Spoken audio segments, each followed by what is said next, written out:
అపోస్తలుడైన పౌలు తెస్సలోనికయులకు రాసిన మొదటి పత్రిక 5వ అధ్యాయము 16వ వచనం. ఎల్లప్పుడూ సంతోషముగా ఉండుడి.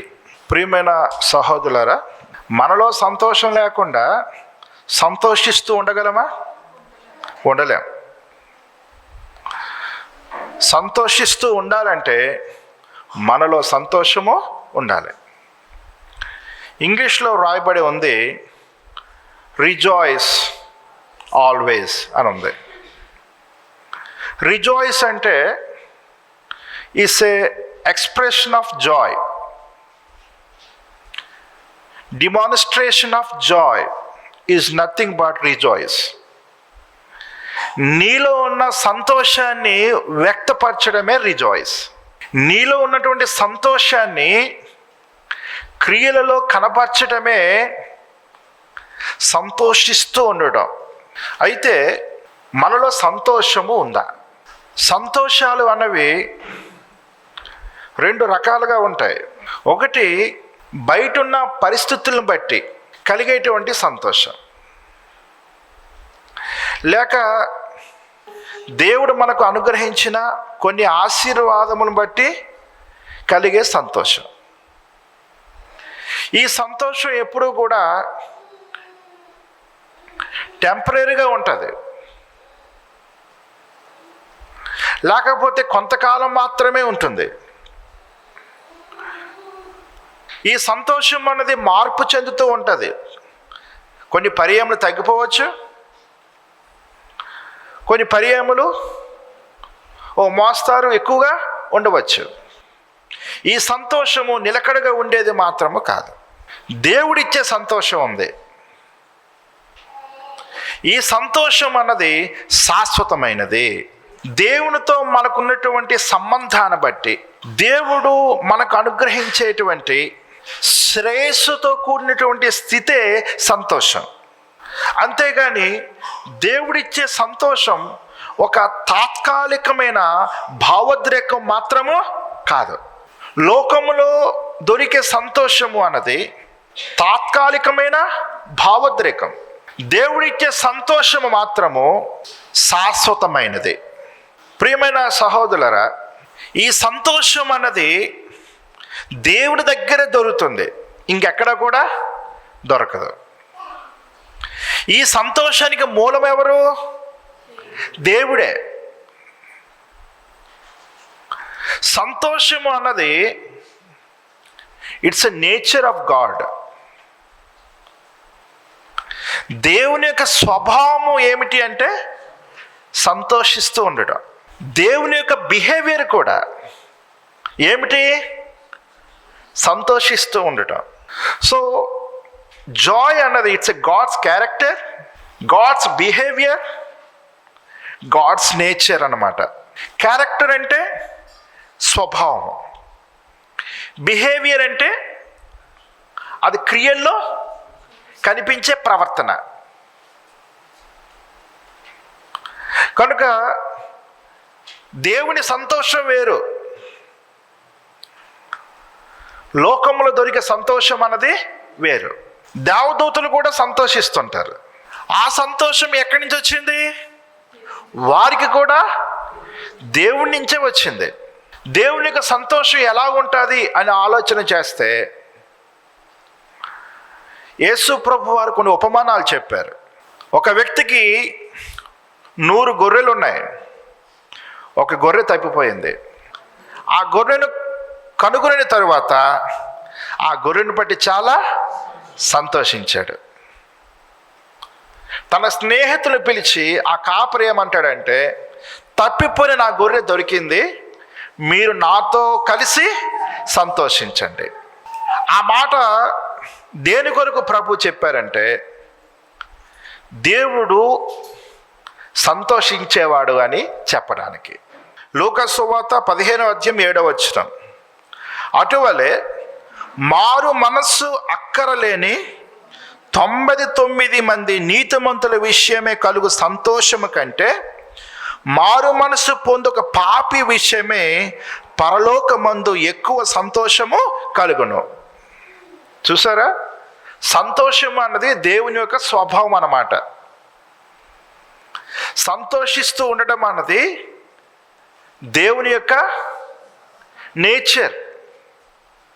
ఆయన ప్రవర్తన ఏమిటి అంటే సంతోషిస్తూ ఉండడం.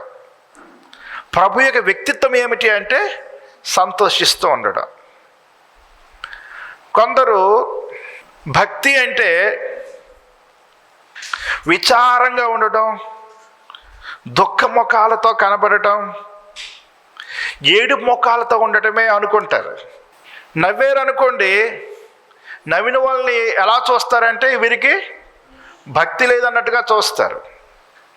సీరియస్గా ఏడు ముఖాలతో, దుఃఖంతో, విచారంతో కనిపించారనుకోండి, వీళ్ళు చాలా స్పిరిచువల్ అనుకుంటారు. మన దేవుడే సంతోషించేవాడు. మన దేవుని యొక్క వ్యక్తిత్వమే సంతోషించే వ్యక్తిత్వం. ఆయన తన సంతోషాన్ని మనకిస్తున్నాడు.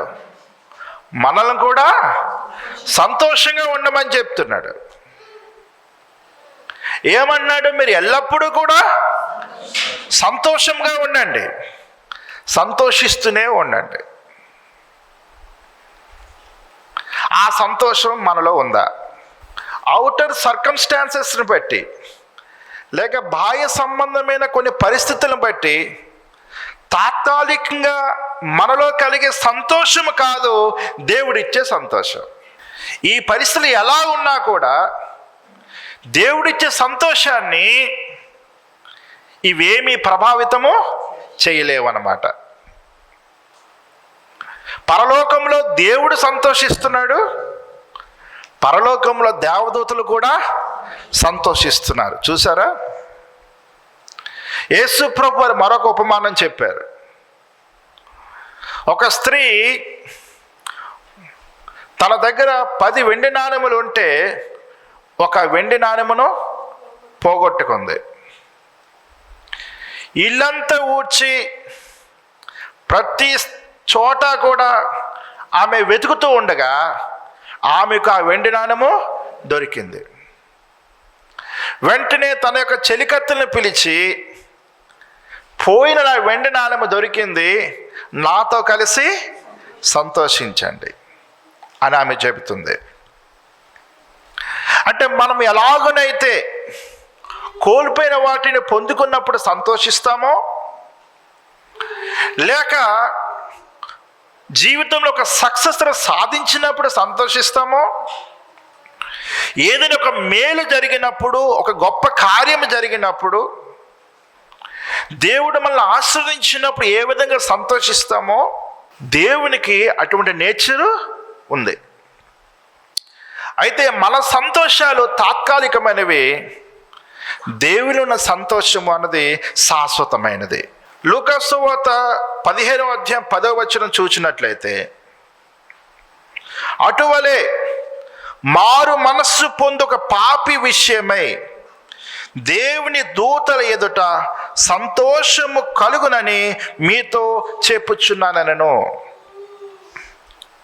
ఒక పాపి రక్షించబడితే దేవుడు సంతోషిస్తున్నాడు, దేవదూతలు సంతోషిస్తున్నారు. అంటే ఒక సెలబ్రేషన్ అన్నది ఎక్కడ జరిగిపోతుందండి? పరలోకంలో జరిగిపోతుంది. చూసారా? గాడ్స్ నేచర్ ఏమిటి అంటే సంతోషించడం. సో మనం ఎలా ఉండాలి? సంతోషిస్తూ ఉండాలి. యోబు గ్రంథము 38వ అధ్యాయం 7వ వచనం, ఉదయ నక్షత్రములు ఏకముగా కూడి పాడినప్పుడు దేవదూతలందరూ ఆనందించి జయధ్వనులు చేసినప్పుడు దాని మూలరాతిని వేసిన వాడెవడు? దేవుడి సృష్టిని సృష్టిస్తున్నప్పుడు దేవదూతలందరూ కూడా ఆనందించారు, సంతోషించారు. అంటే ప్రభు సంతోషిస్తున్నారు, దేవదూతలు సంతోషిస్తున్నారు. అది పరలోక సంబంధమైన సంతోషం, అది భూలోక సంబంధమైన సంతోషము కాదు. ఆ పరలోకంలో ఉండే సంతోషాన్ని ప్రభు మనకిచ్చాడు. ఇప్పుడు మనలో ఉన్న సంతోషాన్ని ఏం చేయాలి? ఎక్స్ప్రెస్ చేయాలి. ఆ సంతోషం క్రియల్లో కనపరచాలి. సపోజ్ ఒక వ్యక్తికి ఫస్ట్ ర్యాంక్ వచ్చింది అనుకోండి, ఏమంటాడు? రండి పార్టీ చేసుకుందాం అంటే తనలో ఉన్న సంతోషాన్ని ఏం చేస్తున్నాడు? ఎక్స్ప్రెస్ చేస్తున్నాడు. కొంతమంది షౌట్ చేస్తారు, గంతులు వేస్తారు, ఏ అంటారు. అంటే జాయ్ అన్నది ఓవర్ఫ్లో అయిపోయింది. ఇట్స్ ఓవర్వెల్మింగ్ జాయ్ అన్నమాట. అంటే ఆ సంతోషం ఇంకా ఉప్పొంగినప్పుడు ఆ రియాక్షన్ కూడా అలాగే ఉంటుంది. స్పిరిచువల్గా మనలో జాయ్ ఉంటే ఆ జాయ్ అన్నది క్రియల్లో కనిపించాలి. కనుక demonstration of Joy is nothing but rejoice. ఉదాహరణకు 100వ కీర్తన 1-2 వచనములు, సమస్త దేశములారా యెహోవాకు ఉత్సాహధ్వని చేయుడి, సంతోషముతో యెహోవాను సేవించుడి, ఉత్సాహగానము చేయించు ఆయన సన్నిధికి రండి. ఉత్సాహధ్వని చేయండి అని అంటున్నాడు. హృదయంలో ఫీలింగ్ లేకుండా ఉత్సాహధ్వని ఎలా చేస్తా? నీలో జాయ్ బలంగా ఉంది అనుకో, హల్లెలూయా అంటే హల్లెలూయా అంట. నీలో జాయ్ లేదనుకో, హల్లెలూయా అంటే హల్లెలూయా అంట. నీలో జాయ్, సంతోషం అనేది పొంగుచున్నప్పుడు అది పొర్లి పారుతుంది, బయటికి తన్నుకొని వచ్చేస్తుంది. అప్పుడు ఆ సంతోషం అనేది నీ జీవితంలో కనిపిస్తుంది. చూసారా? ఉత్సాహ గానము చేయొచ్చు, ఆయన సన్నిధికి రండి. ప్రియమైన సహోదరులారా, జాయ్ లేదు కాబట్టే మనలో రిజాయిస్ లేదు. జాయ్ ఉంటే ఏముంటుంది? రిజాయిస్ ఉంటుంది. నీలో జాయ్ లేక నీలో సంతోషం బలంగా ఉంటే నీవెప్పుడు కూడా సంతోషంగానే ఉంటావు. పౌలు రోమాలో చెరలో ఉన్నాడు. ఫిలిప్పీలో సంఘానికి పత్రిక రాస్తూ అంటున్నాడు, ఆనందించుడి, మరలా చెప్పుదును ఆనందించుడి. చెరలో ఉన్నవాడు సంఘానికి వ్రాస్తున్నాడు. ఖైదీగా ఉన్నాడు.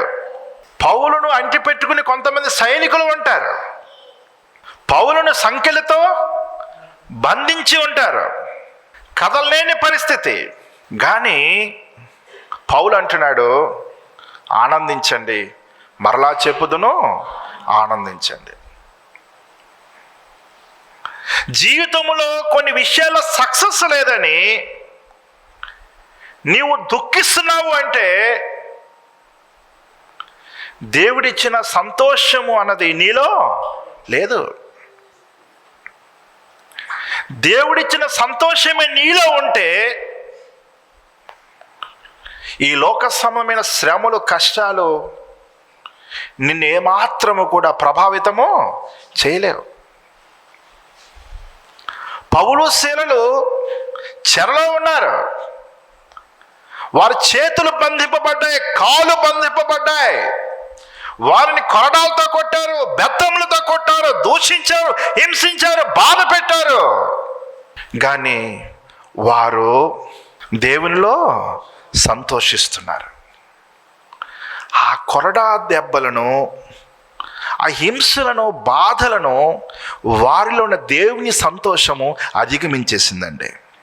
సక్సెస్ను బట్టి వచ్చేటువంటి సంతోషము అన్నది, లేక ఏవైనా మెటీరియల్ బ్లెస్సింగ్స్ నువ్వు రిసీవ్ చేసుకున్నప్పుడు నీవు సంతోషిస్తే ఆ సంతోషము ఎక్కువ కాలం ఉండేది కాదు. నీలో ఒక సంతోషాన్ని లోతుగా వేరు పారేటట్టుగా దేవుడు ఉంచాలని ఆశపడ్డాడు. ఆ సంతోషం నీలో ఎప్పుడు ఉండాలని కోరుకున్నాడు. ఆ సంతోషమని పరిశుద్ధాత్మ ద్వారా దేవుడు మనకి ఇచ్చేశాడు. సంతోషము అన్నది ఆత్మ ఫలము. It's a fruit of the spirit. గలతీయులకు రాసిన పత్రిక 5వ అధ్యాయం 22వ వచనం. అక్కడ వ్రాయబడిన 9 లక్షణాల్లో మనకి సంతోషమైన లక్షణము కనిపిస్తుంది. అంటే సంతోషము అంటే it's a character of Holy Spirit. సంతోషము అనేది పరిశుద్ధాత్మ యొక్క స్వభావము. ప్రేమ ఎలాగనైతే ఒక స్వభావము, దయాలత్వము అన్నది ఎలాగనైతే ఒక స్వభావము, సాత్వికము అనేది ఎలాగనైతే ఒక స్వభావము, సంతోషము కూడా ఒక స్వభావం. సంతోషిస్తూ ఉండడం అన్నది ఒక స్వభావం. సో దేవుడు మనలను ఎలాగన ఉండాలని కోరుకుంటున్నాడండి? ఏడుపు ముఖాలతోనా, దుఃఖిస్తూనా? పౌలు శీలలైతే చెరసాలలో ఉన్నప్పుడు కూడా వారు సంతోషిస్తూ ఉన్నారు. చెరసాల నాయకుడికి కావచ్చు, మిగిలిన ఖైదీలు కావచ్చు, వాళ్ళకి అర్థం కావటం లేదు వీళ్ళు ఎలాగున్న సంతోషంగా ఉండగలుగుతున్నారు. ఈ సంతోషం ఎక్కడి నుంచి వచ్చింది అంటే వారిలో ఉన్న పరిశుద్ధాత్మను బట్టి వచ్చింది. కాబట్టి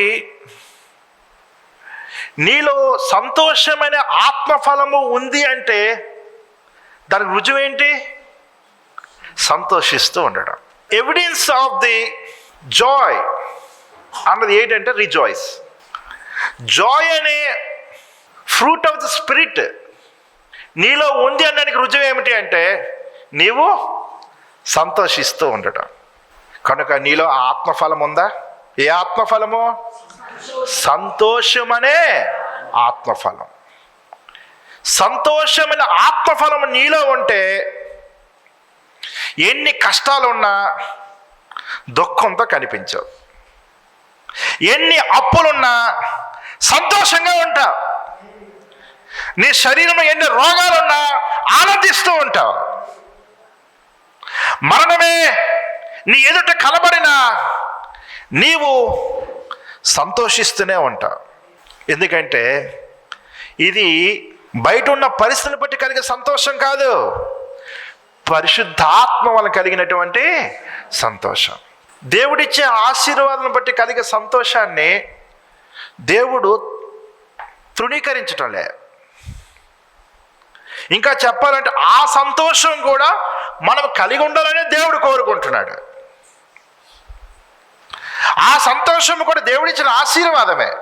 ప్రసంగి గ్రంథము 3వ అధ్యాయం 12-13 వచనములు. కావున సంతోషముగా ఉండుట కంటెను, తమ బ్రతుకును సుఖముగా వెళ్ళబుచ్చుట కంటెను శ్రేష్టమైనది ఏదియు నరులకు లేదని నేను తెలుసుకుంటుని. మరియు ప్రతివాడు అన్నపానములు పుచ్చుకొనుచు తన కష్టార్జితము వలన సుఖము అనుభవించుట దేవుడిచ్చు బహుమానమే అని తెలుసుకుంటుని. కష్టార్జితమును అనుభవిస్తూ దేవుడిచ్చిన వనరులతో సుఖంగా బ్రతకడము దేవుడిచ్చిన ఆశీర్వాదమే. అందుకు మనం సంతోషించడము అన్నది దేవుడిచ్చిన ఆశీర్వాదమే. సుఖముగా బ్రతకడానికి దేవుడట ధారాళముగా దయచేస్తాడు. చూసారా? తమ బ్రతుకును సుఖముగా వెళ్ళబుచ్చుట కంటే శ్రేష్టమైనది ఏదియో లేదని తెలుసుకుంటేనే అన్నాడు జ్ఞాని అయిన సొలొమోను. అంటే ఇవన్నీ కూడా దేవుడిచ్చిన ఆశీర్వాదాలే, కృపే, కాదనటంలే. కానీ ఇవేమీ కూడా శాశ్వతంగా ఉండిపోయేవి మాత్రము కాదు. యోబు ఏమంటున్నాడు? యెహోవా ఇచ్చెను, యెహోవా తీసుకుని పోయెను, యెహోవా నామమునకు స్తుతి కలుగును గాక. మనము ఈ సంతోషాలకి అలవాటు పడిపోకూడదు. దేవుడిస్తే సంతోషించు, ఆ సంతోషాన్ని కృతజ్ఞతాస్తుతులు చెల్లిస్తూ దేవుని ఎదుట నీ సంతోషాన్ని కనపరచు. ఏదైనా కొనుక్కున్నావా? సంతోషిస్తున్నావు కదా, మంచిదే. దేవుడు ఉద్యోగం ఇచ్చాడా? సంతోషిస్తున్నావు కదా, మంచిదే. గర్భఫలం ఇచ్చాడా? సంతోషించు, తప్పులేదు. అవసరమైనప్పుడు మనకి ఏం కావాలో దేవుడు వాటన్నిటిని మనకి ఇస్తాడు. అయితే ప్రియమైన సహోదరులారా, ఈ సంతోషాలు అన్నవి తప్పు కాదు, కానీ శరీరాశ నేత్రాశను తీర్చుకొని పాపం చేస్తూ సంతోషిస్తారే, ఆ సంతోషం మాత్రం దేవునికి దుఃఖాన్ని కలుగజేస్తుంది. తర్వాత మనకు కూడా అనేకమైన శ్రమలను కలుగజేస్తుంది. సొలొమోను మహారాజు తన హృదయాన్ని సంతోషపరచాలి అనుకున్నాడు. ప్రసంగి గ్రంథం 2వ అధ్యాయం 1వ వచనం, కానీ నిన్ను సంతోషము చేత శోధించి చూతును, నీవు మేలు అనుభవించి చూడమని నేను నా హృదయముతో చెప్పుకుంటుని, అయితే అదియు వ్యర్థ ప్రయత్నమాయను. ఇల్లు కట్టించుకున్నాడు, పార్కులు నిర్మించుకున్నాడు, వాయిద్యకారులు పాటలు పాడేవారిని రప్పించుకున్నాడు, అనేక మంది ఉపపత్నులను కలిగి ఉన్నాడు, విలాసవంతంగా జీవించాడు, తన కన్నులతో చూసిన ప్రతిదాన్ని కూడా అనుభవించాడు. ఈ దేశంలో కంటే మరొక దేశంలో పలానా వస్తువు శ్రేష్టమైనదంటే ఆ వస్తువును కూడా రప్పించేసుకున్నాడు. చాలామంది ఈ లైఫ్నే ఏమండి సంతోషకరమైన జీవితం అనుకుంటారు. కానీ సొలొమోను మహారాజు ఏమన్నాడంటే, గాలికి ప్రయాసపడినట్టుగా నా ప్రయత్నములన్నీ కూడా వ్యర్థమైపోయాయి అన్నాడు. లోకంలో కలిగేటువంటి సంతోషాలు అనేవి తాత్కాలికమైనవి, అవి టెంపరీ మాట. ఇలాగ వస్తుంటే పోతుంటాయి. కానీ దేవుడిచ్చే సంతోషం ఉందే, అది శాశ్వతంగా మనలో ఉండేది. దేవుని సన్నిధిలో మనం సమయం గడుపుతున్న కొలది ఆ సంతోషం అనేది ఇంకా మనలో డెవలప్ అవుతుంది అన్నమాట. ఆ సంతోషాన్ని దేవుడు మనలో వృద్ధిపరుస్తాడు. నీలో ఎంత సంతోషం వృద్ధి చెందుతూ ఉంటే నీవు దేవునిలో అంతగా సంతోషిస్తా. ఈ సంతోషం మనలో ఉందనుకోండి, ప్రియమైన సహోదర, హబక్కుకు అంటాడు కదా, హబక్కు గ్రంథం 3వ అధ్యాయం 17వ వచనం, అంజూరపు చెట్లు పూయకుండినను, ద్రాక్ష చెట్లు ఫలింపకపోయినను, ఒలీవ చెట్లు కాపు లేక ఉండినను, చేనులోని పైరు పంటకు రాకపోయినను, గొర్రెలు దొడ్డిలో లేకపోయినను, శాలలో పశువులు లేకపోయినను, నేను యెహోవాయందు 18వ వచనం కూడా చదువుదాం, నేను యెహోవాయందు ఆనందించేదను, నా రక్షణకర్త అయిన నా దేవుని యందు నేను సంతోషించేదను. చూసారా? అంటే పశువులు ఉన్నా లేకపోయినా, పంట పండినా పండకపోయినా నేను మాత్రము సంతోషిస్తాను అన్నాడు. ఎక్కడిది సంతోషం? పంటలు పండకపోతే సంతోషం ఎలాగొస్తుంది? పశువులన్నీ చనిపోతే సంతోషం ఎలాగొస్తుంది? అన్ని నష్టాలే జరిగితే సంతోషం ఎలాగొస్తుంది? ఈ సంతోషము పరిశుద్ధాత్మ వల్ల వస్తుంది. ఈ సంతోషము దేవుని సన్నిధిలో మనకి దొరుకుతుంది.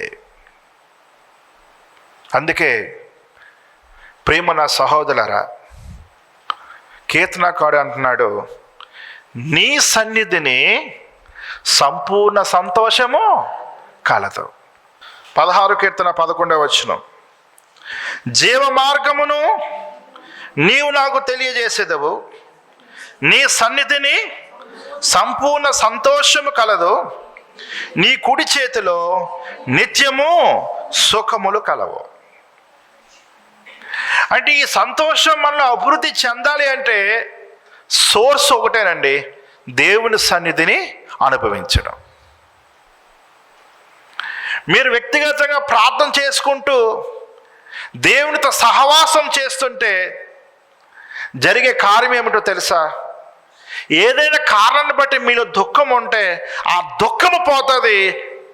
సమస్త జ్ఞానానికి మించిన దేవుని సమాధానము మీ హృదయాలకు వచ్చేస్తుంది. ఏ విధమైన విచారాలు కూడా మనలో లేకుండా దేవుడు చేసేస్తాడు. ఆయన సన్నిధులు కలిగే సంతోషము అన్నది ఎటువంటి దుఃఖానైనా తీసేయగలదు.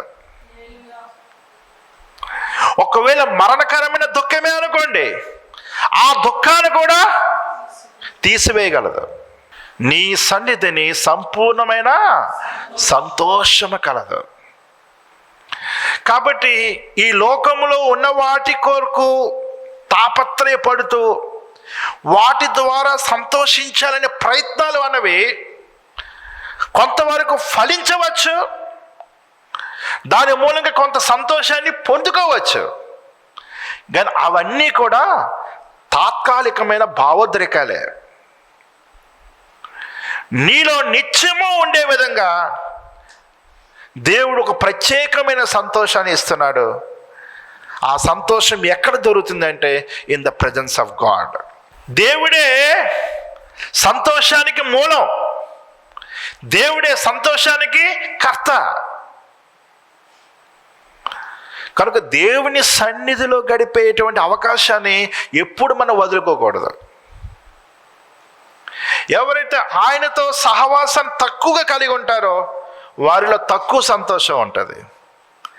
ఎవరైతే ప్రభుతో ఎక్కువగా సహవాసం చేస్తారో వారిలో ఎక్కువ సంతోషం ఉంటుంది.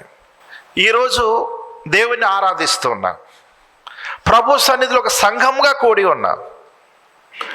నీలో సంతోషం ఎక్కువగా ఉందనుకో, ఈరోజు ఈ ప్రజెన్స్ నువ్వు చాలా ఎంజాయ్ చేస్తావు,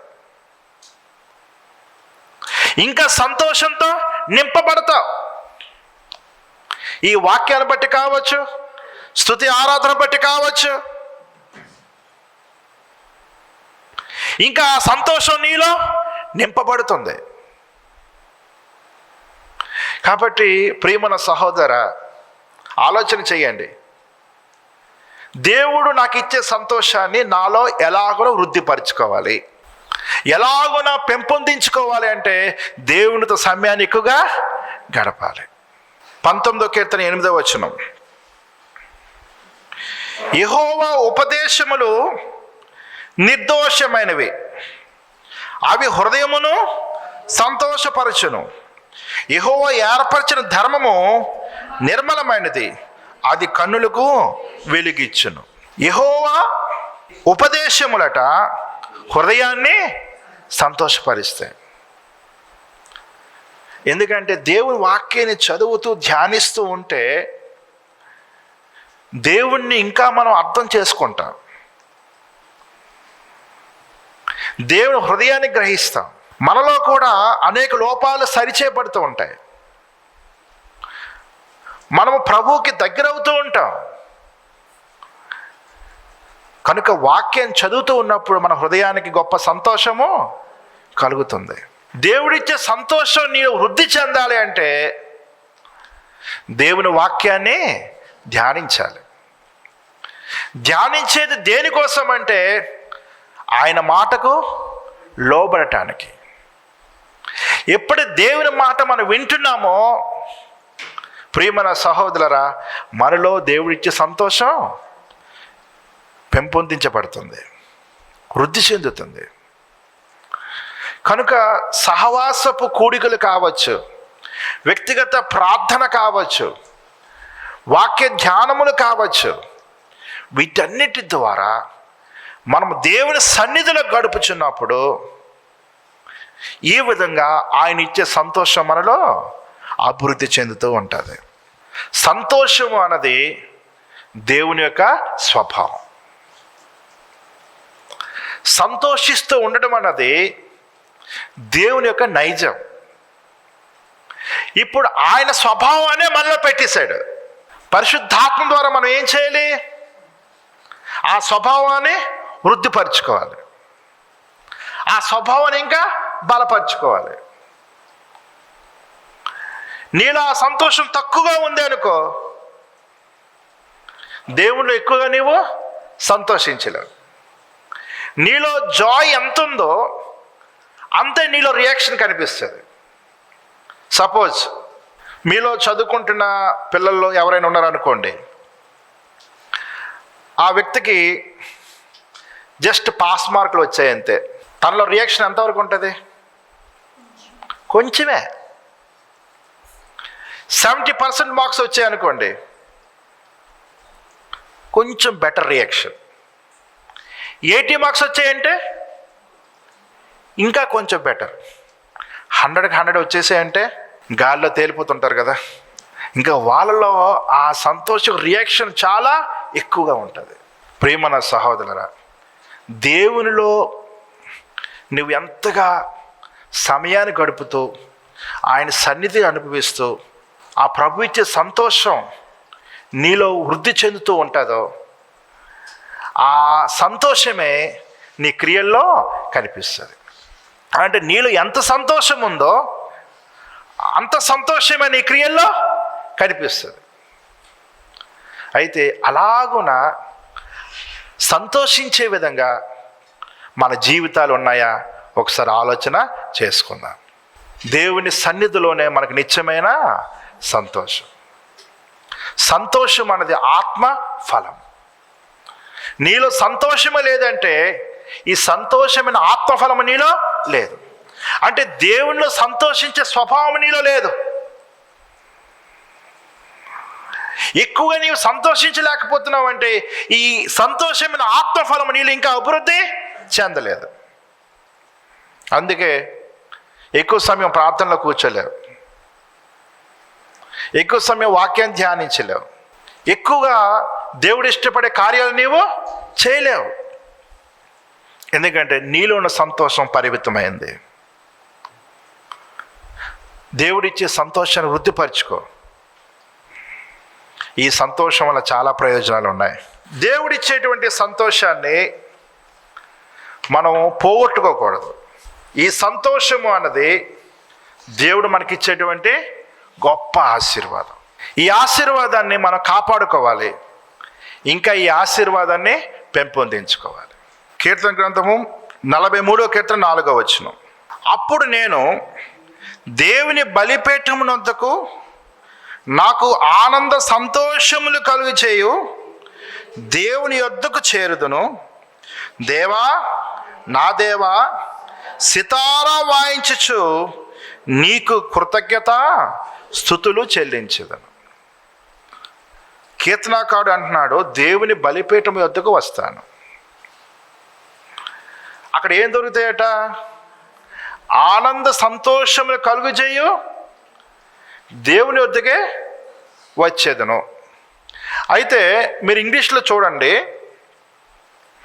then I will go unto the altar of God, unto God my exceeding joy అన్నాడు.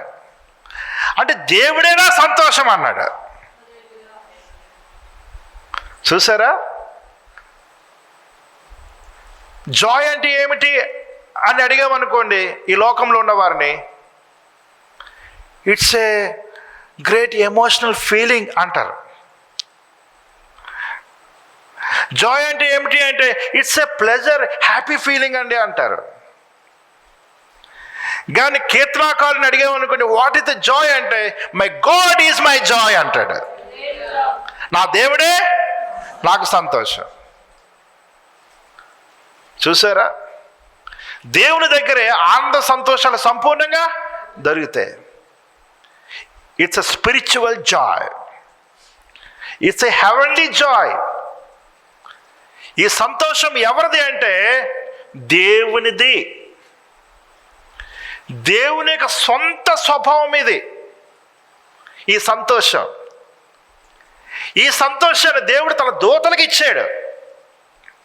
కనుక దూతలు కూడా దేవుడు చేసే కార్యాలను బట్టి ఆనంద సంతోష గానాలు చేస్తున్నారు, వారు సంతోషిస్తున్నారు. ఈ భూమి మీద ఒక పాప రక్షించబడితే పరలోకంలో సెలబ్రేషన్ జరిగిపోతుంది. దేవుడు దూతలందరూ కూడా సంతోషిస్తున్నారు. వాట్ అ ప్యూర్ జాయ్ కదా! ఎంత పవిత్రమైన సంతోషం అండి. ఎంత శ్రేష్టమైన సంతోషం అండి. తనలో ఉన్నటువంటి సంతోషమైన స్వభావాన్ని దేవుడు మనకిచ్చేశాడండి. ఎప్పుడైతే యేసు ప్రభు యందు విశ్వాసం ఉంచి మారు మనసు పొంది పాప క్షమాపణ కొరకు బాప్తిసము తీసేసుకొని ఆయన బిడ్డగా మారిపోయామో, దేవుడు పరిశుద్ధాత్మ అనే వరమును మనకి ఇచ్చాడు. ఆ పరిశుద్ధాత్మలోనే ఈ సంతోషమైన స్వభావము ఉంది. ఆ స్వభావాన్ని దేవుడు మనకి ఇచ్చాడు. సంతోషించడం అన్నది ఇట్స్ ఎ ప్రివిలేజ్ అండి, దేవుడు మనకిచ్చే ఆధిక్యత. సంతోషం అన్నది it's a witness to others. సంతోషం అన్నది లేక సంతోషిస్తూ ఉండడం అన్నది ఇతరులకు గొప్ప సాక్ష్యం. లోకంలో ఉన్న వారికి అన్నీ కలిసి వస్తే సంతోషిస్తారు. ఇప్పుడు నీవు కూడా అన్నీ కలిసి వచ్చినప్పుడే సంతోషించేవాడుగా ఉంటే, ఇప్పుడు నీకు లోకంలో ఉన్న వారికి ఉన్న వ్యత్యాసం ఏమిటి? హబక్కులాగా మనం ఉండాలి. ఏమి ఉన్నా లేకపోయినా నేను యెహోవా యందు ఆనందిస్తాను, యెహోవా యందు సంతోషిస్తాను. ప్రియమైన సహోదరులారా, సంతోషం అన్నది ఆత్మఫలం. సంతోషం అన్నది దేవుని యొక్క స్వభావం. సంతోషిస్తూ ఉండడం అంటే దేవుని యొక్క వ్యక్తిత్వం, ఆయన నేచర్. ఆ స్వభావం మనలో కూడా ఉండాలి. ఆనాడు అపోస్తులు కానీ ఆదిమ సంఘం కానీ దేవునితో లోతైన అనుభవంలోకి వెళ్ళిపోయారు కాబట్టి వారిని ఎన్ని శ్రమలు ఆవరించినా వారు మాత్రము సంతోషంగా ఉన్నారు. చనిపోతున్నప్పుడు కూడా సంతోషంగా చనిపోయారు. మంటల్లో కాలిపోతున్నప్పుడు కూడా సంతోషంగా తమ ప్రాణాలని అప్పగించేసుకున్నారు. కొరడాలతో హింసిస్తున్నప్పుడు కూడా సంతోషంగా ఆ శ్రమను వారు ఎదుర్కొన్నారు. అందుకే యాకోబు భక్తుడు అంటాడు, నానా విధముల శ్రమలో మీరు పడినప్పుడు మహా ఆనందమని ఎంచుకొనుడి. దేవుడిచ్చిన సంతోషం పరిశుద్ధాత్మ ద్వారా వారిలో సంపూర్ణంగా ఉంది కాబట్టి వారి శరీరాలు కాల్చబడుతున్నా, వారి శరీరాలు హింసించబడుతున్నా, వారు ఎన్నో రకాలుగా శ్రమలు అనుభవిస్తున్నా కూడా పరిశుద్ధాత్మ ద్వారా వారిలో సంతోషం పరిపూర్ణంగా ఉంది కాబట్టి వారి యొక్క సంతోషం ద్వారా ఈ లోకానికి సాక్ష్యం చెప్పారు. ఏంటి ఇన్ని శ్రమలు వీరు అనుభవిస్తున్నా వీరు భయపడటం లేదు, దుఃఖపడటం లేదు, విచారించటం లేదు, ఏడటం లేదు. ధైర్యంగా ఉంటున్నారు, సంతోషంగా ఉంటున్నారు, ఆనందంగా కనిపిస్తున్నారు. ఏంటి మిరాకిల్? దట్స్ ద విట్నెస్ అండి. శ్రమ నుంచి విడుదల నొంది నా దేవుడు నన్ను విడిపించాడు కాబట్టి నేను ఇప్పుడు సంతోషిస్తున్నాను అని సాక్ష్యము చెప్పడం కంటే శ్రమలో కూడా ప్రభువుని బట్టి సంతోషంగా కనబడటమే నిజమైన సాక్ష్యం. యేసు ప్రభు యొక్క సంతోషం, యేసు ప్రభు ఇచ్చే ఆనందము ఈ లోకానికి ఎప్పుడు తెలుస్తుందంటే అగ్నిగుండంలో నీవు నడుస్తూ సంతోషిస్తున్నప్పుడు, సింహాల బోనులో ఉండగా నీవు దేవునిలో ఆనందిస్తూ ఉండగా లోకం ఆశ్చర్యపోతుంది. ఈమె ఎలాగున సంతోషంగా ఉండగలుగుతుంది, ఈ వ్యక్తి ఎలాగునా సంతోషంగా ఉండగలుగుతున్నాడు. ప్రియమైన సహోదరులారా, ఈరోజు నీవు విచారముగా ఉన్నావా? నీ విచారానికి, నీ దుఃఖానికి కారణం ఏమిటి? ప్రభు అన్నారు, దేని గూర్చి కూడా చింతించకండి, అన్యజనులు వీటి నిమిత్తమే చింతిస్తారు. నా రాజ్యమును వెతకని అన్నారు ప్రభు.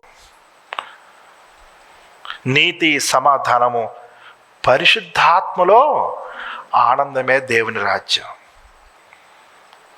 పరిశుద్ధాత్మలో సంతోషమే దేవుని రాజ్యం. ఈ లోకంలో మనకి ఏమి కావాలో దేవుడు మనకు తప్పకుండా ఇస్తాడు. ఆయన మన సిగ్గుపరచడు, తలదించుకునేటట్టుగా చేయడు. అయితే ఇవన్నీ తాత్కాలికమైన సంతోషాలు. దేవుడిచ్చే సంతోషం అనేది శాశ్వతమైనది. సిన్ఫుల్ యాక్టివిటీస్ ద్వారా, పాపభూయిష్టమైన పనుల ద్వారా, పాపభూయిష్టమైన క్రియల ద్వారా కలిగే సంతోషం అనేది మనకు శాపాన్ని తీసుకుని వస్తుంది, నష్టాన్ని తీసుకుని వస్తుంది, దుఃఖాన్ని మిగిలిస్తుంది. ఈ లోకంలో అనేకమైన వాటిని అనుభవించి ఎంజాయ్ చేద్దామని నువ్వు ఆ విధంగా ప్రయత్నం చేస్తే, హలో, మనకంటే ముందుగా మన అన్న ప్రయత్నం చేశాడు. సొలొమోను అన్న ఏం చెప్పాడంటే, ఇదంతా గాలికి ప్రయాసపడినట్టే, నా తమ్ముడు నా చెల్లి నేను చేసినట్టుగా మీరు ఇక చేయకండి అని చెప్పేశాడు. అది ప్రాక్టికల్ టీచింగ్ అయిపోయింది. నిజమైన సంతోషం ఎలా ఉంటుందో మరొక ఆయన ఈ లోకానికి వచ్చి చూపించాడు. ఆయన యేసు ప్రభు. ఆ ప్రభు అంటున్నాడు, నా సంతోషం మీలో ఉండాలి, ఆ సంతోషం పరిపూర్ణం కావాలని నేను కోరుకుంటున్నాను అన్నాడు ఆయన. లోకం ఇచ్చే సంతోషం కాదు ఇది, ఇది నేను మీకు ఇచ్చే సంతోషం. ఈ సంతోషం ఎంత బలమైనదంటే ఎన్ని శ్రమలు వచ్చినా కూడా ఈ సంతోషాన్ని ఎవరు తీసివేయలేరు.